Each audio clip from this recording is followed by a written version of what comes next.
আল্লাহ যখন এই পৃথিবী সৃষ্টি করলেন, পৃথিবীর মধ্যে ভাইব্রেশন হচ্ছিল, কাপাকাপি। আল্লাহ পৃথিবীর কাপাকাপি বন্ধ করার জন্য পেরেকের মতো পাহাড়গুলোকে পৃথিবীতে ঠুকে দিলেন, কাপাকাপি বন্ধ হয়ে গেল। এই দৃশ্য দেখে ফেরেশতারা বলে, ইয়া রাব, পাহাড়ের এত শক্তি, আপনার সৃষ্টির মধ্যে পাহাড়ের চেয়ে শক্তিশালী কিছু আছে?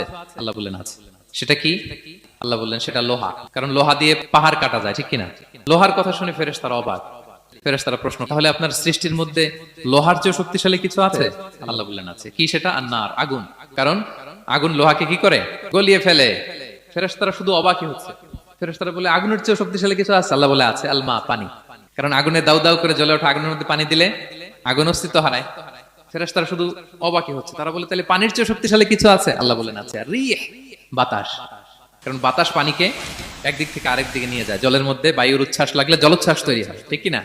ফেরেশতারা আবার অবাক হয়ে বলে, তাহলে বাতাসের চেয়ে শক্তিশালী কিছু আছে? আল্লাহ বললেন আছে। সেটা কি? বলতেছে বনি আদম। ওই মানুষ শক্তিশালী যে গোপনে দান করে, এত গোপনে যে ডান হাত কি দান করলো, বা হাত সেটা টের পায় না। পড়েন সুবহানাল্লাহ।